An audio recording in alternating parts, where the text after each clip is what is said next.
खुदाम यीशु के पाक मुकद्दस जलाली आला और मोतबर नाम में आप तमाम नाज़रीन को मेरी तरफ से बहुत बहुत सलाम। मैं आपको वेलकम करता हूँ प्रोग्राम ब्रेड ऑफ लाइफ में, ज़िंदगी की रोटी में। और खुदा की शुक्रगुजारी करते हैं कि खुदा अपनी मेज़ पर से हमें आसूदा करता है, आसूदगी बख्शता है, हमें सेरी बख्शता है। और मैं शुक्रगुजार हूँ PMI टेलीविज़न की सारी खिदमत के लिए। खुदा की शुक्रगुजारी हो कि खुदा ने PMI टेलीविज़न को ये तोड़ा और ये खिदमत और ये नेमत दी है कि इरशाद आज़म, इंजील का पैगाम, खुशखबरी का, अमन का, सलामती का, मोहब्बत का पैगाम दुनिया में आम करें। आज भी हम खुदा के कलाम पर गौर करेंगे। आज जो मौजू मेरे सामने है वो पौलुस रसूल के खतूत में से कुरिन्थियों की कलीसिया को लिखा गया पहला ख़त है, नामा बाब और उसकी 24वीं आयत में से जो है मैं वो पढ़ना चाहूँगा आपके लिए। आइए खुदा के कलाम में से हम देखें, गौर करें। मुकद्दस कलाम में लिखा है, क्या तुम नहीं जानते कि दौड़ में दौड़ने वाले तो सब ही हैं, मगर इनाम एक ही ले जाता है। तुम भी ऐसे ही दौड़ो ताकि जीतो। मुकद्दस कलाम के पढ़े और सुने जाने पर खुदावंद की इलाही बरकत, आमीन। आइए मिलकर दुआ करें और खुदा के पाक रूह को अपनी ज़िंदगी में दावत दें, मौका दें, ताकि वो हमारी मदद करे, हमारी रहनुमाई करे और हमें सिखाए, क्योंकि वो हमारा उस्ताद है। आइए दुआ में झुकें। खुदा बाप, तेरे पाक बेटे आसमानी, रूहानी, जलाली, अजली और अब्दी बेटे यीशु के नाम में शुक्रगुजारी करते हैं। इस वक्त जितने भी नाजरीन प्रोग्राम ब्रेड ऑफ लाइफ, ज़िंदगी की रोटी देख रहे हैं, उनकी मदद फरमा, मेरी मदद कर, अपने खादिम की मदद कर है खुदा, ताकि तेरे कलाम की खिदमत जब की जाती है तो आज कलाम के वसीला से heart touching, life touching sermon हो, बहुत सारे लोगों को रूहानी तौर पर बेदार करे, बेदारी का वसीला और तू जलाल पाए। तेरा पाक, जलाली और मुकद्दस और कुदरत वाला हाथ बढ़ा रहे। हम सब की मदद कर, बरकत दे और कसरत से दे, खुदा हम यीशु के नाम में, आमीन। अजीज़ों, आज जो मौजू है वो रूहानी दौड़ है, स्पिरिचुअल रेस। जैसा कि हम देखते हैं कि दुनिया में आज कंपटीशन का दौर है, मुकाबले का दौर है।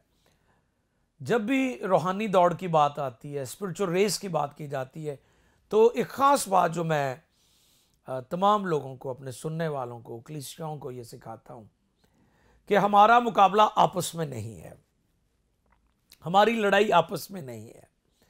आज दुख के साथ ये बात कहनी पड़ती है कि कलीसियाएं, पास्टर्स, लीडर्स आपस में लड़ रहे हैं।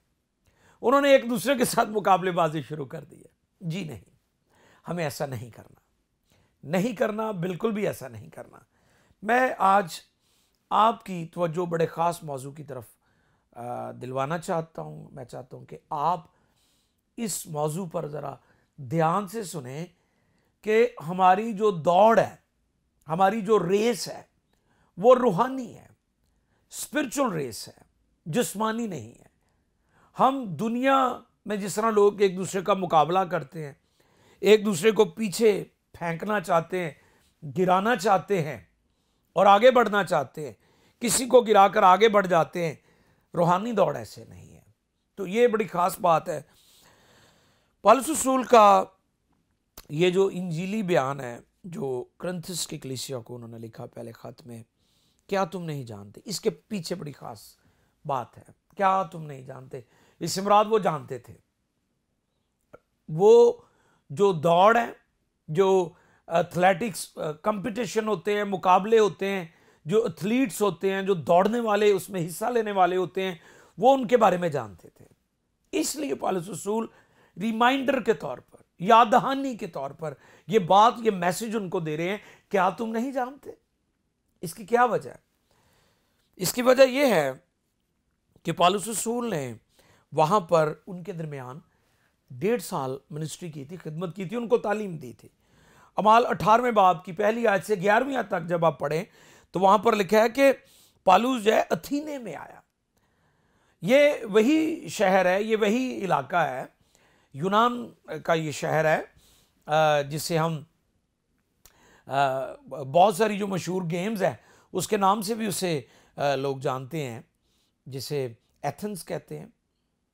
एथेंस ये यूनान जो है उसका ये एक बहुत बड़ा सिटी है। तो पौलुस रसूल ने वहाँ पर 1.5 साल रहकर उनको तालीम दी थी, उन्हें कलाम सुनाया था, उन्हें सिखाया था और उनको याद करवा रहे कि क्या तुम नहीं जानते, क्योंकि वहाँ पर बड़े बड़े स्टेडियम थे और दुनिया के जो बड़े बड़े दौड़ने वाले स्टेडियम हैं वो उसी जगह पर थे। तो पौलुस रसूल उनको याद दहानी के तौर पर ये बात कर रहे, क्या तुम नहीं जानते। इससे मुराद उनको पता था, क्योंकि ये उनके शहर का माहौल था कि जो एथलीट्स हैं वो किस तरह प्रैक्टिस करते हैं, वो किस तरह मुकाबले में हिस्सा लेते हैं। इसलिए पौलुस रसूल ने ये बात कही, क्या तुम नहीं जानते। तो उसी के साथ साथ हम जानते हैं कि ये दोनों एथेंस और जो ओलंपिक है ये आमने सामने दोनों शहर थे और ये बड़े अजीम शहर थे, ये बड़े अजीम, और दोनों जो है गेम्स और स्पोर्ट्स के वाले से बहुत ज़्यादा मशहूर थे। अब पौलुस रसूल उनको याद दहानी करवाता है, वो दौड़ जो जिस्मानी है, वो मुकाबला जो जिस्मानी तौर पर होता था, उसको याद करवा कर उनको ये बात सिखाना चाहता है कि तुम्हारी रूहानी दौड़ जो है वो कैसी होनी चाहिए। तो ये बात जो है आज हम भी सीखेंगे। रूहानी हालत बेहतर करने के लिए रूहानी दौड़ की ज़रूरत है। दुनिया अपने अपनी दौड़ में लगी हुई है, जैसे जिस्मानी और रूहानी दुनिया में सब लोग मुकाबलाबाजी कर रहे हैं। आप देख लें, पौलुस जब अपनी दौड़ की बात करते हैं तो फिर देखिए ज़रा मेरे साथ खुदा के कलाम में से इसी चैप्टर में से 1 कुरिन्थियों 9वें बाब की 26वीं आयत में से हम देखेंगे, लिखा है, बस मैं भी इसी तरह दौड़ता हूं। पौलुस रसूल अपनी बात कर रहे हैं। हम कई दफा सिर्फ दूसरों की बात करते रहते हैं, हम दूसरों को डिस्कस करते रहते हैं, हम दूसरों के ऊपर उंगलियां उठाते रहते हैं। पौलुस रसूल अपनी बात कर रहे हैं, वो अपनी मिसाल देकर कहते हैं 26वीं आयत, बस मैं भी इसी तरह दौड़ता हूं, यानी बेठिकाना नहीं, मैं इसी तरह मुक्कों से लड़ता हूं। बॉक्सिंग की बात आ गई। जैसे बॉक्सर होता है वो अपनी प्रैक्टिस जो है वो हवा में करता है, ताकि जब वो रिंग के अंदर जाता है, जब वो उस जगह पर जो मुकाबले की जगह है, जो एक रिंग बना होता है, उसके अंदर जाकर वो मुकाबला करता है। ये यहां पर बॉक्सिंग की बात है। पौलुस रसूल उनको खालिस्तन रूहानी दौड़ के बारे में सिखा रहे हैं, लेकिन मिसाल जिस्मानी मुकाबलों की दे रहे हैं, क्योंकि वो उस माहौल में रहते थे। कुरिन्थुस की कलीसिया उस माहौल में रहती थी। तो पाक कलाम में लिखा है, पौलुस रसूल अपनी बात करते हैं, बस मैं भी इसी तरह दौड़ता हूं, यानी बेठिकाना नहीं, मैं इसी तरह मुक्कों से लड़ता हूं, यानी उसकी माने नहीं जो हवा को मारता है। 27वें आयत, बल्कि मैं अपने बदन को मारता, कूटता और उसे काबू में रखता हूं, ऐसा ना हो कि औरों में मुनादी करके आप नामकबूल ठहरूं। ये कितना खूबसूरत पैगाम दिया पौलुस रसूल ने। उन्होंने अपनी मिसाल दी है कि हमें बतौर लीडर, बतौर पास्टर लोगों के लिए नमूना बनना है, मिसाल बनना है, कि जब हम दूसरों में मुनादी कर रहे होते हैं खुद उसी बात को छोड़ने के लिए तैयार नहीं होते। दूसरों को हम कहते हैं कि जी इसे छोड़ दें, ये ना करें। मिसाल के तौर पर बहुत सारे खुदाम जो है वो स्मोकिंग करते हैं और पुलपट पर वो कहते हैं जी स्मोकिंग नहीं करनी चाहिए। तो ये कॉलो फिल्म में तजाद आ जाता है। तो इसलिए बहुत ज़रूरी है कि जो कुछ आप सिखाते हैं लोगों को, सबसे पहले खुद उस पर अमल करें, और जब ऐसा होगा तो फिर आपकी मुनादी फलदार होगी, पुरतासीर होगी, पुरनमकीन होगी और रूहें बचेंगी और लोग उस मुनादी, उस पैगाम को कबूल करेंगे। क्योंकि आज बहुत बड़ा मसला है कि जो खुदाम है वो आलिम बेअमल है, आलिम बाअमल नहीं है। हमें आलिम बाअमल बनना है, और यही बात पौलुस रसूल वहाँ पर उनको सिखा रहे हैं। फिर क़वाइद ज़वाबित की अगर हम बात करें तो हर दौड़ के लिए, हर मुकाबले के लिए क़वाइद ज़वाबित होते हैं, रूल्स होते हैं उनके। तो हमें भी उन रूल्स को अपनाना है, और जब हम रूल्स को अपनाएंगे तो हम डिसिप्लिन भी हो जाएंगे। तो रूल्स क्या हैं? सबसे पहले हमारा लिबास। आपने देखा है कि जब कोई दौड़ में दौड़ता है तो उसका बड़ा स्पेशल लिबास होता है, शूज़ होते हैं स्पेशल, वो आम रेगुलर लिबास पहन कर नहीं दौड़ में हिस्सा ले सकते, ठीक है, उनका लिबास स्पेशल होता है। तो आज भी ये मैसेज है, हम ईमानदारों का लिबास रूहानी तौर पर भी दुरुस्त होना चाहिए और जिस्मानी तौर पर भी दुरुस्त होना चाहिए, क्योंकि जो कुछ हमारा जो पहनावा है वो मुख्तलिफ चीज़ों की नुमाइंदगी कर रहा होता है, हमारी तहजीब की, कि हमारा कल्चर, तहजीब क्या है, हमारी सकाफत क्या कहती है। हमारा लिबास नुमाइंदगी करता है, तर्जुमानी करता है हमारी सोच की, कि हम किस तरह की सोच रखते हैं। यहाँ पर यह बड़ी ख़ास बात है, जो सीखने वाली बात है। आज कलीसिया में मैंने देखा है पुलपट पर से लोगों को इसके बारे में नहीं बताया जाता, इसलिए हम देखते हैं हमारे लड़कों की ड्रेसिंग, हमारी बेटियों बच्चियों की ड्रेसिंग नाजेबा है, नामुनासिब है। और अफसोस के साथ कहना पड़ता है कि जब वो चर्च आ रही होती हैं, बहुत सारी बच्चियों ने इवन के दुपट्टा भी नहीं उनके पास होता। बहुत सारे ऐसी कलीसियाएं हैं जहां पर इसके बारे में बताया नहीं जाता, और फिर चैलेंजेस होते हैं हमारे लिए आमदरफ्त में, जब हमारे बच्चे बाहर निकलते हैं, आते हैं, इबादत में आते हैं या आम रूटीन की लाइफ में भी हो, तो हमें मुनासिब लिबास पहनने की ज़रूरत है। पुलपट से हमें यह सिखाने की ज़रूरत है। चर्च वो जगह है जहां पर हम लोगों को सिखा सकते हैं। मैं अक्सर कहता हूं कि लोग संडे को चर्च जाते हैं, अपने पास्टर की बड़ी इज्जत करते हैं, जो कुछ खुदा का खादम कहता है उसको मानते हैं। अब खादमों को जुर्रत करने की ज़रूरत है कि वो लोगों को सिखाएं इसके बारे में भी, कि उनका जो उनकी आउटलुक है, उनका जो जो जो पहनावा है वो किस तरह का होना चाहिए। तो आज बड़ी इसकी ज़रूरत है हमारे चर्चेज में, कलीसियाओं में, पासबानों को अपनी कलीसियाओं को, मेंबर्स को, अपनी भीड़ों को बताने की ज़रूरत है कि उनका लिबास कैसा होना चाहिए। ख़ास तौर पर हमारी जो नौजवान नस्ल है उनको सिखाने की ज़रूरत है, क्योंकि वो मुख्तलिफ चीज़ों को, मुख्तलिफ करैक्टर्स को आइडलाइज कर लेते हैं और वो उसी तरीके से बनकर खुदा के ज़ूर भी आ जाते हैं। और ये बड़े चैलेंज बने हुए हैं आज हमारी यूथ के लिए ख़ास तौर पर। तो मेरे अजीज़, पहला प्रिंसिपल जो है वो मुनासिब लिबास है। मुनासिब लिबास लिखा है, अक्ल नहीं हो जाने से अपनी सूरत भी बदलते जाओ। रूहानी तौर पर हम उसकी शबाहत में, उसकी सूरत में ढलते जाते हैं। और एक और ख़ास चीज़, बाइबल किसी ख़ास कल्चर को प्रेजेंट करते, बाइबल आसमानी कल्चर को, आसमानी तहजीब को प्रेजेंट करती है। हमने मगरब को प्रेजेंट नहीं करना अपने चर्च में। हमने, एक वक्त था कि ईस्ट से वेस्ट खुशखबरी गई, फिर वेस्ट से ईस्ट में खुशखबरी दोबारा आई, अब फिर खुदा ऐसा ही कर रहा है। लेकिन अफसोस कि आज भी कलीसियाओं में वेस्टर्न कल्चर को अपनाया जा रहा है, उसी तर्ज से सारे मामलात, सारे काम हो रहे हैं। हमें बाइबल के कल्चर को, आसमानी सकाफत को अपनाने की ज़रूरत है। क़वाइद व ज़वाबित की बात हो रही है, रूल्स की बात हो रही है।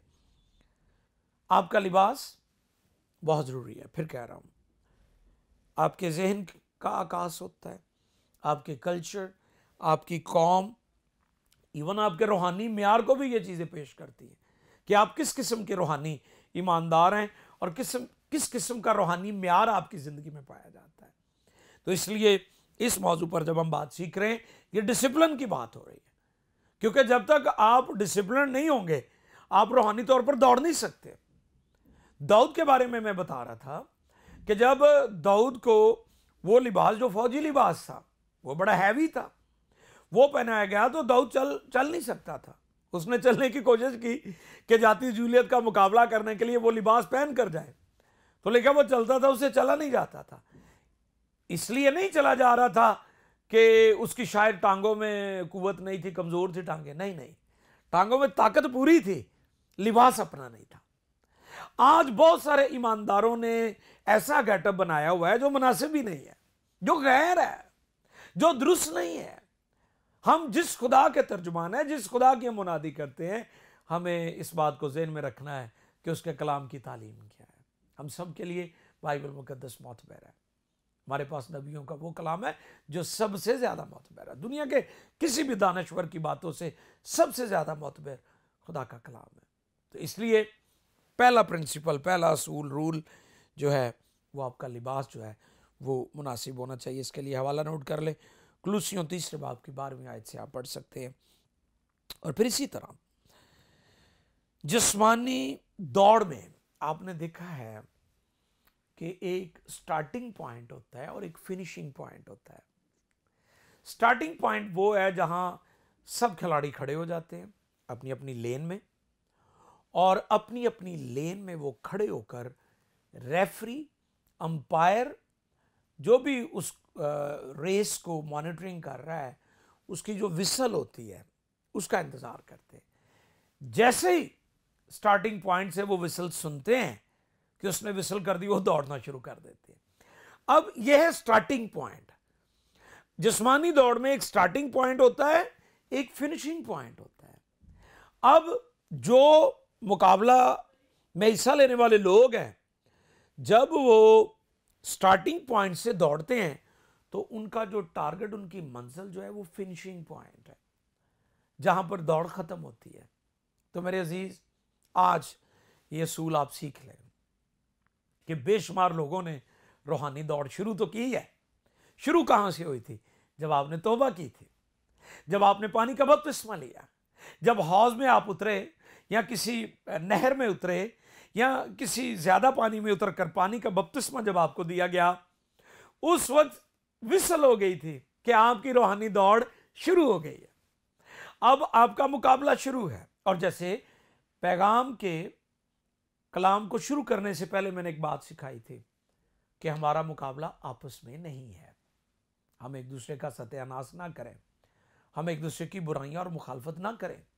आज जितनी मुखालफत खुदाम एक दूसरे की कर रहे हैं और हम आपस में एक दूसरे की टांगे खींच रहे हैं बतौर मसीही लीडर्स, शायद दूसरी कौमें हमारी उतनी टांगे नहीं खींच रही जितना नुकसान हम एक दूसरे को देने की कोशिश कर रहे हैं।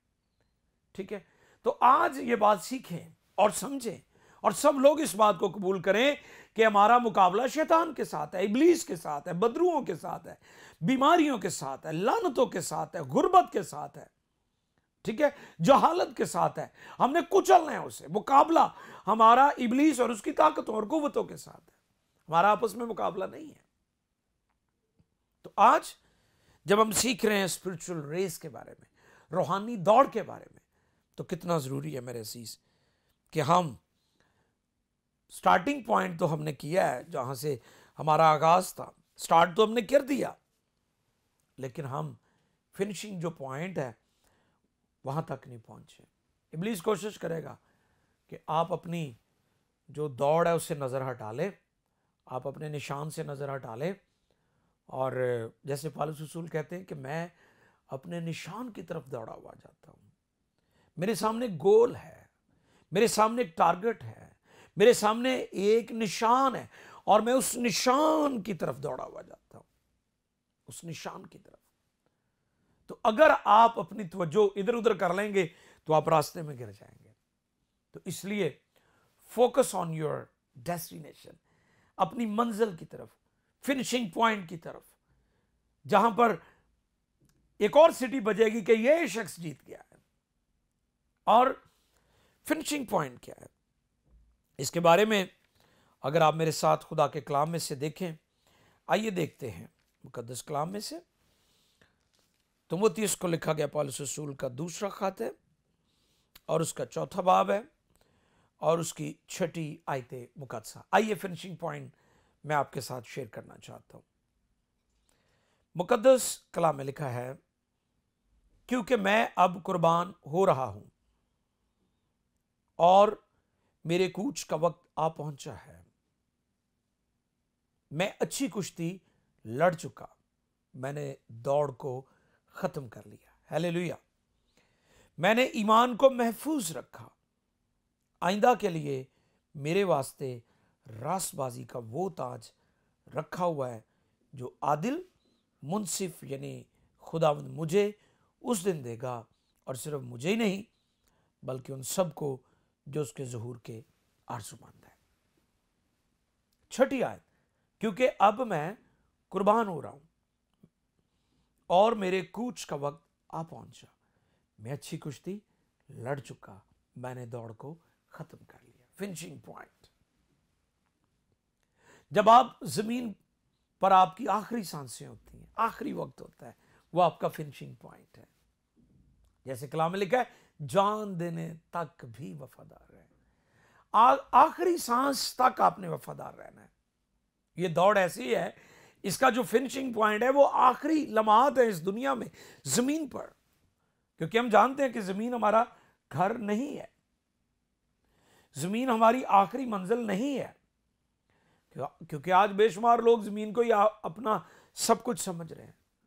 दुनिया, मालो दौलत, शोहरत, इज्जत, पैसा, सोना चांदी, हीरे मोती, सब कुछ, लग्जरी लाइफ, लोग सब इसी को अपना सब कुछ समझ रहे हैं। ईमानदार, खून खरीदे, बरगजीदा लोग, पाक लोग, मुकद्दसीन, बर्रे के लहू से धुले हुए लोग, वो जानते हैं कि जमीन उनकी आखिरी मंजिल, फाइनल डेस्टिनेशन नहीं है। आसमान उनका घर है। जमीन पर जब आपकी आखिरी सांसें होंगी, वो आपका फिनिशिंग पॉइंट है। और जब आप ताबेदारी से, फरमाबरदारी से अपनी रूहानी दौड़ दौड़ेंगे कामयाबी के साथ और पाकीज़गी के साथ, और लिखा है कि हर पहलवान हर तरह का परहेज करता है। क्यों करता है? ताकि मुकाबले में वो कहीं हार ना जाए। गुनाह से परहेज, बदी से, नापाकी से, झूठ, फरेब, दगाबाजी, शेखी, बहुत सारे गुनाहों का जिक्र है खुदा के कलाम में। एक लंबी फहरिस्त हमें मिलती है कि किस तरह हमने बुराई से बाज और दूर रहना है, बचना है, और खुदा के लिए रूहानी तौर पर फलदार जिंदगी बसर करनी है। इनाम की हकीकत आखिर में मैं बयान करूंगा, फिर हम दुआ करेंगे। इनाम की हकीकत क्या है? मुकद्दस कलाम में से वही हवाला जो हमने मरकजी तौर पर पढ़ा था, पहला कुरिन्थियों और उसके 9वें बाब में हमने देखा 25वीं आयत में लिखा है, और हर पहलवान सब तरह का परहेज करता, वो लोग तो मुरझाने वाला सेहरा पाने के लिए, मगर हम उस सेहरे के लिए करते हैं जो नहीं मुरझाता। मेरे अजीजों, सेहरे की, इनाम की हकीकत क्या है? लिखा है वो ऐसा सेहरा, आपने देखा होगा माला, सेहरे, मेडल्स, शील्ड, अवार्ड्स पड़े रहें तो उनके ऊपर धूल, उनका रंग तब्दील हो जाता है, काले हो जाते हैं। वो ब्रास के पहले होते थे मेडल्स वगैरह, और अक्सर मेरे पास भी बहुत सारी चीज़ें पड़ी हुई हैं घर में, तो वो उनके कलर चेंज हो गए, मुरझा गए हैं, वो मुरझा जाते हैं, मुरझा जाते हैं वो सारे मेडल्स, वो इनाम, वो चीज़ें। लेकिन जिस सेहरे के लिए हम करते हैं वो नहीं मुरझाता। आइए दुआ के लिए सर को झुकाएं और आज उसके हुज़ूर कहें, खुदावंद मैं भी वफादारी से, दयानतदारी से, ईमानदारी से इस दौड़ में दौड़ता रहूँगा, ताकि आखिरी सांस तक तेरे जलाल के लिए ज़िंदगी बसर करूँ। आसमानी बाप, शुक्रगुजारी तेरे कलाम के लिए। जितने हमारे बहन भाई, जितने भी नाजरीन प्रोग्राम ब्रेड ऑफ लाइफ को देख रहे हैं, उन सबों के साथ तूने कलाम किया है। उनकी ज़िंदगियों में निजात और शिफा के मौजज़े कर बदल दे, ताकि हम अपनी दौड़ को, अपनी ज़िंदगी के मकसद को जान सके और इस रोज़ ज़मीन पर तेरी मर्ज़ी को पूरा करे और आखिरी सांस तक तेरे वफादार रहे और तू जलाल पाए। हमारी मदद फरमा PMI टेलीविज़न और इसकी टीम और सारे नाजरीन को बरकत दे, खुदा यीशु के नाम में, आमीन। थैंक यू सो मच अजीज़ों, आपने खुदा के कलाम को सुना। मैं उम्मीद करता हूँ कि आपको बरकत मिली है। अगर आप इन प्रोग्राम्स को या दीगर मज़ीद प्रोग्राम्स को देखना चाहते हैं, PMI टेलीविज़न का YouTube चैनल सब्सक्राइब कर लें, ताकि आप प्रोग्राम्स को YouTube पर भी देख सकें। हमारे सोशल मीडिया अकाउंट्स को भी फॉलो करें, लाइक करें, शेयर करें। God bless you all, keep watching PMI।